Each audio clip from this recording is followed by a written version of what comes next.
আমরা জানি যে কলকাতা মহানগরীর উত্তর শহরতলির একটি মফস্বল শহর সোদপুর, সেই সোদপুরের একটি তরুণী কন্যা পেশায় চিকিৎসক। সে আরজিকর মেডিকেল কলেজ হাসপাতালে 8ই আগস্ট সে এখানে ডিউটিতে এসেছিল মধ্যরাতে। প্রায় আমরা যত জানতে পেরেছি রাত 2টো পর্যন্ত সে চিকিৎসক হিসেবে রোগী দেখার পর রাত্রি 2টোর সময় সেই হাসপাতালের এমার্জেন্সি বিল্ডিংয়ের 4তলার সেমিনার হলের একটি পার্শ্ববর্তী রুমে সে একটু বিশ্রাম নিতে গেছিল, আমরা শুনেছিলাম, যেটা আমরা জানতে পেরেছি। কিন্তু পরের দিন সকালবেলা 9ই আগস্ট সকালবেলা সেই রুম থেকে তার দেহ উদ্ধার হয়। চিকিৎসকরা তদন্তের মধ্য দিয়ে যেটা আমরা জানতে পেরেছি, তাকে ধর্ষণ করে খুন করা হয়েছে। এই যে পৈশাচিক এবং নারকীয় হত্যাকাণ্ড ঘটেছে কলকাতা মহানগরীর বুকে, একটি ডিউটিরত একজন চিকিৎসক তার হাসপাতালের মধ্যে একেবারে যেখানে সাধারণের প্রবেশ নিষেধ, সেখানেই এই ভয়ানক কাণ্ড ঘটে গেছে। তার পরিপ্রেক্ষিতে কিন্তু সমাজের সর্বস্তরের মানুষ যেমন নেমেছে, পশ্চিমবঙ্গের রাজ্য রাজনীতি, গোটা দেশের রাজ্য রাজনীতি কিন্তু উত্তাল, এমনকি সংসদে পর্যন্ত প্রশ্ন উঠেছে এই বিষয়ে। পৃথিবীর বিভিন্ন প্রান্ত থেকে সমাজ সচেতন নাগরিকরা যেমন প্রতিবাদ জানিয়েছে, প্রতিবাদের সামিল কিন্তু আমাদের কলকাতা মহানগরীর সর্বস্তরের মানুষ। একজন সিনিয়র চিকিৎসক, আপনারা জানেন যে দক্ষিণ কলকাতার একটি শরৎ বোস রোডের গোলপার্ক রামকৃষ্ণ মিশন, যারা পৃথিবীতে একেবারে সমাদৃত সেবার ক্ষেত্রে, সেই হাসপাতালের একজন চিকিৎসককে আমরা পেয়েছি কলকাতার শ্যামবাজারে, যেখানে আজকে 144 ধারা জারি করা রয়েছে। কারণ এখান থেকে পায়ে হাঁটা দূরত্বে মাত্র 3 মিনিটেরও পথ নয় যে আরজিকর মেডিকেল কলেজ। ভারতীয় নাগরিক সুরক্ষা সংহতির যে আইন 163 ধারা অনুযায়ী কিন্তু আজকে এখানে 144 ধারা জারি করা হয়েছে। কিন্তু সাধারণ মানুষ, দেশের সাধারণ মানুষ, কলকাতার সাধারণ মানুষ কিন্তু পথে নেমেছে, চিকিৎসকদের পাশে দাঁড়িয়েছে সমাজের সর্বস্তরের মানুষ। কি বলবেন এই ঘটনার পরিপ্রেক্ষিতে, কি বলবেন? আমার সত্যি কথা বলতে বলার কোনো ভাষা নেই। আমি মনে হয় যে আপনাদের সাধারণ মানুষেরও এই ব্যাপারে বলার কোনো ভাষা থাকতে পারে না, যে নক্কারজনক যে অপরাধ হয়েছে আরজিকরের বুকে, এবং এটা স্টেট স্পন্সার্ড একটা ক্রাইম করা হয়েছে।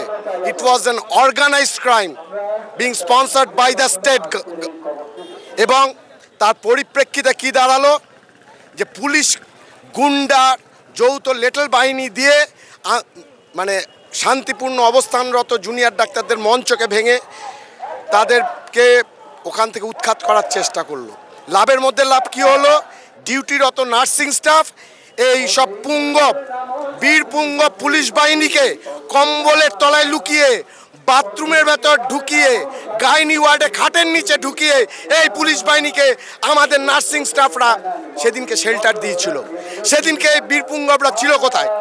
আজকে শ্যামবাজারের বুকে 144 ধারা, 163 ধারা কিসের জন্যে? কালীঘাটে 144 ধারা কিসের জন্যে? সাধারণ মানুষের নাগরিকদের কোনো হাঁটা চলার কোনো অধিকার নেই। আজকে আলাপন বন্দ্যোপাধ্যায় বলছে রাতের বেলায় ডাক্তাররা ডিউটি করবে না, সেটাই হচ্ছে সেফেস্ট উপায়। তাহলে আপনার বাড়ির মেয়ে তাহলে টিউশন পড়তে যাবে না, আপনার বাড়ির বাচ্চাটা নাচ শিখতে যাবে না সন্ধ্যেবেলায়, আপনার বাড়ির বাচ্চাটা সন্ধ্যেবেলা সাঁতার কাটতে যাবে না। কিন্তু ডেলোর যে মিটিং, যেখানে চুরি করার টাকা নিয়েছে নবান্নের 14 তলায় বসে এসি ঘরের ডাকাত রানী, সে কিন্তু রাত্রির বেলায় মিটিংটা করেছিল। এবং যত মানে দুষ্কৃতীদের কারবার হয় রাতের বেলায়, কিন্তু ডাক্তার প্রফেশনালরা তারা রাতে কিন্তু দুষ্কৃতি কাজ করার জন্য নামে না। তারা 24 ঘন্টা থাকে জনসাধারণের সেবাতে। আজকের এই আন্দোলন ডাক্তারদের আন্দোলন শুধু নয়, স্বাস্থ্যকর্মীদের আন্দোলন শুধু নয়, নার্সদের আন্দোলন শুধু নয়, এটা আপামর জনগণের আন্দোলন। আজকে ওনাকে স্বীকার করতেই হবে যে এই আন্দোলন ওনার হাত থেকে বেরিয়ে গেছে। আজকে জনগণের উপর দায়িত্ব ছেড়ে দিয়ে কিভাবে চালাতে হবে, এর থেকে লজ্জাজনক ঘটনা। আজকে এই আন্দোলন আরজিকরে মানে বাউন্ডেড নেই, ওয়েস্ট বেঙ্গলে আটকানো নেই, ইন্ডিয়াতে নেই, বর্ডার টপকে কিন্তু সারা বিশ্বে ছড়িয়ে গেছে। বম্বেতে লাগাতার ডাক্তারদের আন্দোলন চলছে, এতে নিশ্চিতভাবে জনসাধারণের নিশ্চিতভাবে খুবই অসুবিধা হচ্ছে, কিন্তু কিছু করার নেই। আজকে হসপিটালে সবথেকে বেশি সংখ্যক কারা থাকে? নার্সিং স্টাফ থাকে না, জিডিএ থাকে না, ডাক্তার থাকে না, থাকে রুগীরা, রুগীর বাড়ির লোকেরা। আজকে এই ধর্ষক, এই খুনি ডাক্তারকে ছেড়ে, নার্সকে ছেড়ে একটা রুগীকেও তো আক্রমণ করতে পারতো। তার দায় তখন কে নিত? 10 লাখ, 15 লাখ ওই দিয়ে একজন নারীর, আমার বোনের, আমার স্ত্রীর, আমার মায়ের ইজ্জত কিনবে? ওনার ইজ্জতের দাম কত?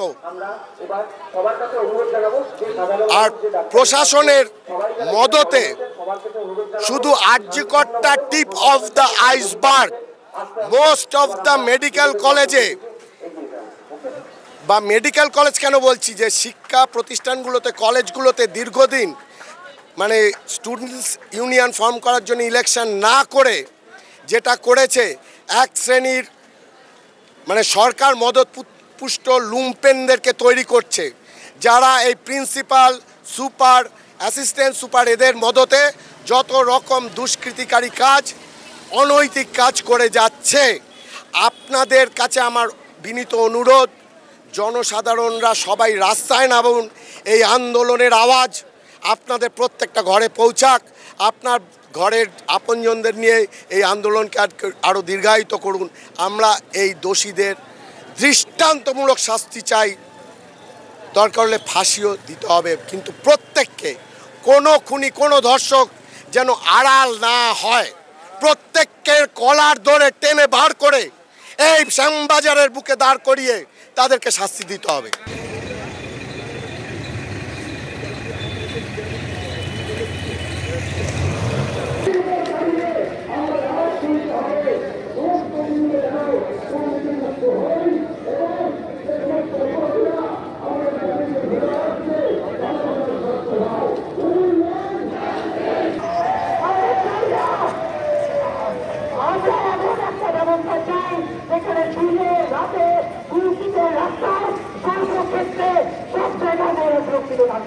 সব জায়গায়